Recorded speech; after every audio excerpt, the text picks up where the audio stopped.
Hello, my friends. Welcome back. We are going to keep reading The Green Glass Sea together. I always have a hard time saying that title. And last time we read, we found out a little bit more about Dewey and Suze and their family relationships and their relationship with each other. They do not seem to like each other very much or get along, even though their parents are friends. And we're going to pick back up, and we're jumping forward in time a little bit again. The last few chapters took place in the summer of 1944, and this one takes place in March of 1945. So they've started the school year, they've gone through most of it, and it is March 24th. So we're reading Chapter 8, Time Machine. Dewey sat at the kitchen table, eating a bowl of Kix. She didn't like it much, but it was the only cereal the PX had in stock that week. She was chasing the last little beige ball around in the pool of milk when Papa came in from the hall, knotting his tie. "Why are you all dressed up?" she asked. When he had taught at Harvard, when she was a little girl, he had worn a jacket and tie to class, but except for his singing concerts, she hadn't seen him in anything that fancy since they'd come to the Hill. "General Groves is here with some committee from Washington. Oppie asked if I'd meet with them, I guess to fill them in on what my section's been doing." He poured a cup of coffee from the glass Chemex carafe on the stove and sat down at the table next to her. "That sounds important," Dewey said. "More important than usual, I mean. Everything about the war was important these days." He made a face. "I'd rather be working. I don't have time to stop and talk to bureaucrats who won't understand half of what I'm saying.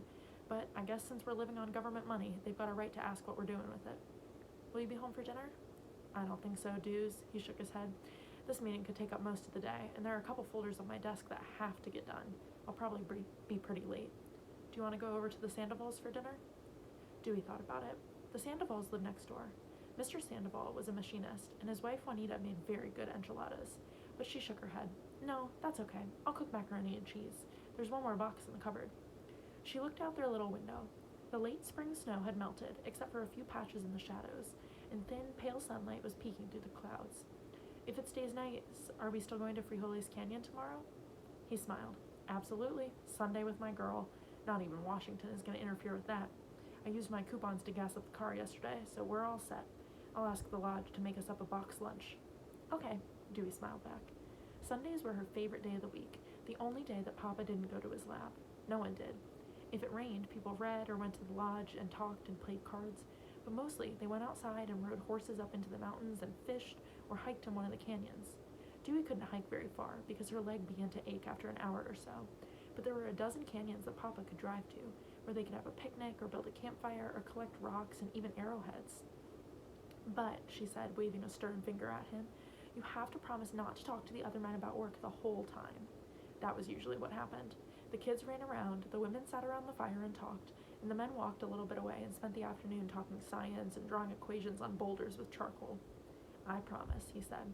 He pulled out his silver pocket watch and snapped open the case. "Almost 8. I'd better be going." He drained his coffee cup, rinsed it, and put it in the wooden rack. "Are you sure about the Sandovals?" "I'm sure. I have to do a book report for school, and I want to work on my time machine. It's almost done." She had built a gadget that connected an alarm clock to the radio. Not her crystal set radio, but the tabletop model the Army had issued them for the house, so that she could wake up to music in the morning. But one of the parts kept sticking, and she wanted to fix it. "Okay, then," he pulled on his jacket. "Wish me luck with the brass." "Good luck, Dr. Kerrigan," Dewey said, saluting with 2 fingers. Jimmy laughed and went out the back door into the crisp morning air. For most of the morning, Dewey read Caddy Woodlawn, which had won some medal and was about a girl on a farm in olden days. It was kind of boring until the girl started to fix a clock, which Dewey liked. She wrote her book report 2 pages in ink with Papa's blue fountain pen, starting over twice because she made a mistake, and cross-outs looked messy. She finally put her homework into her school satchel a little before noon and went back to her bedroom to get the pieces of the time machine. Soon, the kitchen table was covered with bits of wire and parts from her new erector set. She'd found a pair of wire clippers at the dump, with just one tip broken off, and that made work much easier. She didn't have to bend a wire back and forth until it broke. The cutters bit into the wire with a satisfying snap. A few little pieces had flown off onto the kitchen floor, though, and she hadn't found all of them. She was giving it a final run-through when someone knocked at the door. "Come on in," she said loud enough to be heard outside. "I've got my hands full." The door opened, and Papa's friend Terry Gordon peeked around it. "Hi, Dewey. Is your dad around? He's not in his lab." "Hi, Mrs. Gordon. Papa's not here either. He's got meetings with Oppie and some brass people today. I don't know where exactly." Dewey put down her screwdriver. "Oh, really? We were supposed to have lunch. Well, another time, I guess." Mrs. Gordon started to leave, then saw the tabletop full of wires and whistled. "Boy, you did have your hands full. That's an impressive contraption." She stepped into the kitchen. Dewey nodded. It's my time machine. Are you planning a trip back before the war? That would be nice. Mrs. Gordon leaned against the counter and smiled, so Dewey knew she was just kidding. Sometimes I'd like that, she agreed, but this is more practical.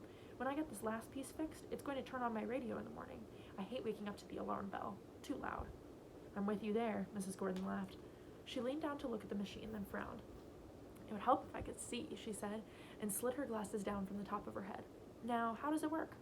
Dewey looked at her in surprise. You really want to know? Yes, I really do. Oh, okay. Dewey was pleased. She looked down at the time machine. It's pretty simple. First, I have to plug in the radio. Papa won't let me take it apart because it's electric and that can be dangerous. But as long as I keep the back on, it's okay. She looked up to see if Mrs. Gordon was following, and when the woman nodded, she continued. Then I wind up the alarm clock and set it to when I want to wake up, just like a regular one. But when it's time, instead of ringing the bell, the little hammer hits this dowel and pokes through the tube, and then it hits this gate. Dewey pointed to a pivoting piece of wire. The gate opens, and the ball bearing rolls down the ramp into the paddle wheel. The weight of the bearing turns the wheel, and that works like a pulley and winds this string. She touched a piece of kite string with her index finger. The other end of the string is glued to the radio knob, and when it's wound tight enough around the pulley, it turns the radio on, but not too loud. That's really ingenious, said Mrs. Gordon. Did you read about it in a book somewhere? No, I just kind of made it up. That's where the best ideas come from. Mrs. Gordon picked up the ball bearing and rolled it around in the palm of her hand. Well, since your dad's not here, would you like to have lunch? I'm starving, and I'd love to hear more about your inventions. Dewey considered this for a moment, then nodded.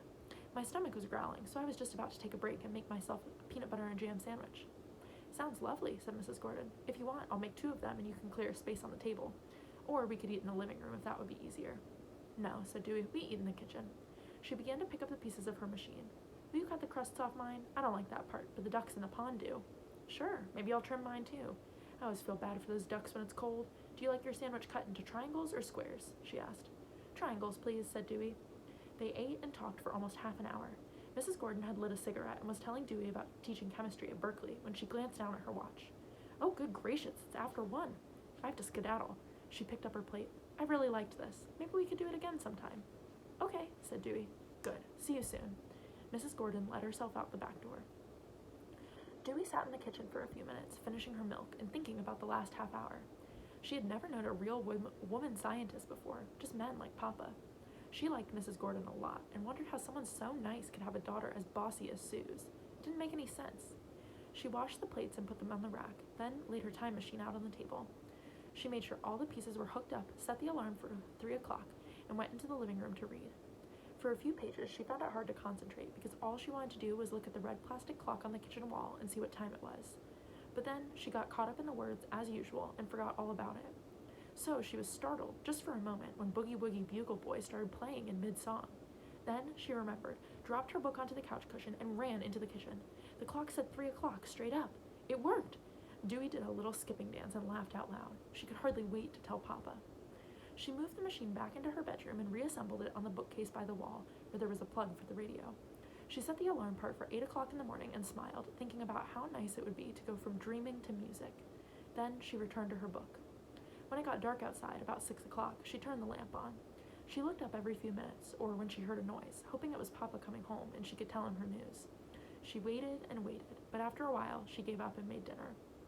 Lighting the kerosene stove was not one of Dewey's favorite things. If you didn't do it just right, it could explode, and that was scary. So she was always careful. The macaroni and cheese burned a little on the bottom, but after she scraped off the brown crunchy parts, it was pretty good. She rinsed the pot under hot water, using the scrub brush to get the last bits of sticky burnt cheese off, and found herself humming part of Bach's Toccata and Fugue in D minor. It was one of Papa's favorite songs, one of the few phonograph records they owned, and he had been playing it a lot in the last few weeks. But when she turned off the water and stopped humming, the music continued. She walked into the living room and looked at the record player. It was closed and silent.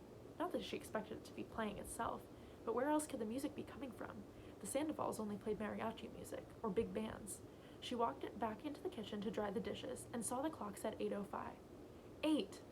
Dewey hit herself in the forehead with the heel of her hand. Oh, the music was her radio. The Hill station, KRC, always played classical music after dinner. An alarm clock couldn't tell the difference between 8 o'clock in the morning and 8 o'clock at night. At least not a civilian clock. Army clocks did. 0800 was morning, 2000 hours was night. She looked She turned off the radio and reset the gate and the ball bearing and the dowel. Just to make sure, she waited half an hour, then set the alarm for 8 o'clock again. 8 in the morning. Dewey stayed up as long as she could, waiting for Papa to come home and tell her about his meeting. But at 10:30, she finished her book, the third book that day, and didn't feel like starting another one. She was tired, and if he had gone back to his lab, he could be there for hours. She brushed her teeth and went to bed, falling asleep to the slow, steady tick-tock, tick-tock of the mechanical clock that seemed to echo in the empty house. Chapter 9. March 25th. Drink Swirly Bird Cola. Dewey's radio came on at 8:01 Sunday morning. Church music, which was pretty, but not her favorite. She put on her glasses and loped down the hall to Papa's closed door. Breathing and some snores. Good, he had come home. She went back to her room. Papa liked to sleep in on Sunday mornings, because he could. Dewey got dressed in corduroy pants and a heavy wool sweater that was warm but itched a little and was too long for her arms. In the kitchen, she scrunched up the sleeves and poured another bowl of Kix. She really wanted oatmeal because it was a chilly morning, but that meant lighting the stove, and she wasn't sure she was awake enough for that. Papa finally got up around 10. He came into the kitchen barefoot, his blue bathrobe flapping over the striped legs of his flannel pajamas. He needed a shave, and his eyes looked red and watery behind his glasses. "Morning, Dews," he said. He lit the stove and poured water into the Chemex carafe, and then sat down and ran his fingers through his hair, leaving it standing up in little tufts. "Are you okay?" Dewey asked. He looked tired. He always looked tired these days, but this morning he looked worse than usual, like he was getting a cold. He smiled, a little smile that barely moved his mouth. "Oh, Liv, are you sick?" "No, He took off his glasses and rubbed his eyes. "I was working in the lab, a little after 10, I think, and I heard a thud out in the hall. I went to see. 3 guys were trying to carry this big lab fixture, a glass bowl about 4 feet across, over to a party in the men's dorm, for a punch bowl. They asked me to give them a hand, and once I got there, I had a couple drinks. It wasn't real punch. I mean, the boys were just dumping liquor bottles willy-nilly into the bowl. I think there might have been a can of pineapple juice, too. I don't really remember." "You got drunk?" Dewey asked in surprise. Papa often had a beer when he got home from work, or a whiskey after dinner, but she'd rarely seen him have more than one. "A little," he admitted. "How come?" He shrugged. "I just didn't want to think about this war for a while. I didn't want to think about any of this." He gestured with one hand, but Dewey knew he didn't mean their kitchen. "Then we're not going on a picnic today." Dewey looked down at the table and picked at the flaking bit of paint with her thumbnail. No, Dews, we'll go. Don't worry." He patted her hand, then got up and poured steaming coffee into a thick china mug. It smelled like burned nuts. "Would you see if there are any aspirins in the bathroom?" he asked. "Bring me 2. No, make that 3. Dewey brought him the chalky white tablets, and he swallowed them with a gulp of coffee and a grimace, then sat back down. "There. When those kick in, I'll be right as rain," he said. "We'll leave it an hour or so." "Okay," Dewey said. "I got my time machine to work." "That's great. Sorry I didn't make it back for dinner." "I know. How was your meeting?" Jimmy Kerrigan sighed and rubbed his face with his hands. "Long. It was long. I don't like politics." He looked at her for a minute, then reached out and stroked her cheek with the back of his knuckles. For a second, Dewey thought, he looked like he might cry. Then he dropped his hand and took a drink of coffee. He sighed again. "I'm going to take a shower, see if I can get my head to stop pounding. Then I'll tell you He stopped himself. "Then I'll tell you what I can. We'll have a long talk." Dewey loved talking to Papa more than just about anything, but his voice sounded odd, sad, and a little distant. "Okay, Papa," she said, and wrapped the bulky arms of her sweater tight around her, as if she were shivering. He came back from the lodge at 11 o'clock carrying a white box tied with string. Dewey looked around, but there was no one with him. "Is it just us?" she asked. Gas was such a scare commodity, even on the hill, that Sunday drivers rarely left the gate without stopping at the lodge to round up a full load of passengers, soldiers, women from the dorms, and other people without families. Not very patriotic, I know, but I thought it would just be nice if we could just be by ourselves today, just the 2 of us. Hop in." He held the car door open for her. They drove slowly through the populated part of the hill, turned right at the tech area, and took the winding road through scattered trees and green buildings to the west gate. Many sites that had been wooded last fall were now cleared, and there were more buildings every week as the lab spread out farther and farther. The hill was a natural fortress, a flat mesa fissured with canyons on 3 sides. The land didn't slope down. It dropped off abruptly, vertically, with sheer cliffs that ended in tree-lined streams hundreds of feet below. It was pretty, but a little alarming. Dewey moved to the middle of the seat, away from the canyon side door. She looked out at the tall Jemez Mountains to the west, peaks covered with white snow against the blue sky. It seemed to her the sky was bluer than the sky back in St. Louis. The light was different, too.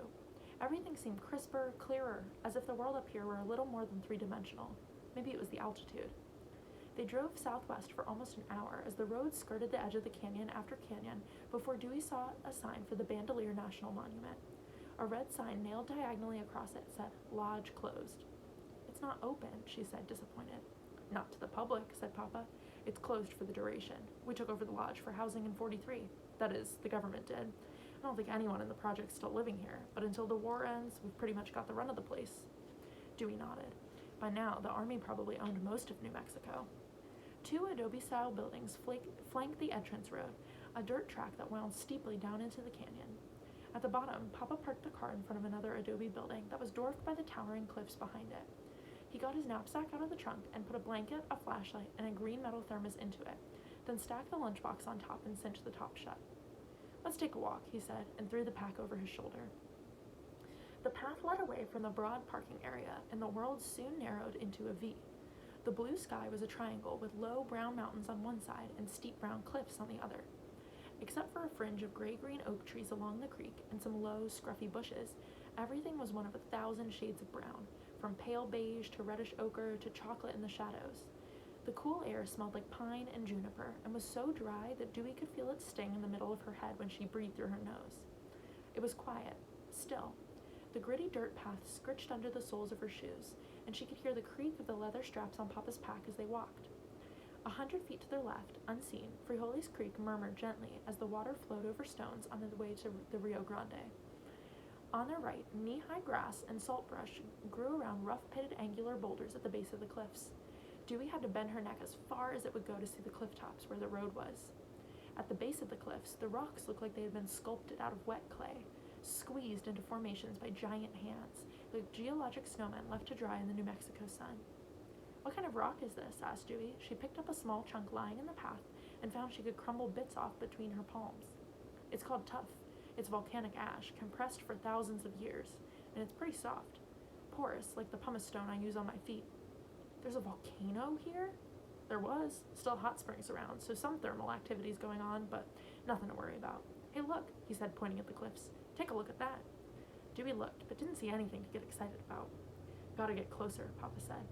He boosted her up onto a low ledge a few feet above the path and clambered up after her. "Now can you see it?" He pointed to a flat place on the rock wall in the shadow of an overhang. Dewey stared into the dimness. It just looked like an ordinary rock with faint veins of other minerals. Then she saw it, a cluster of crude drawings.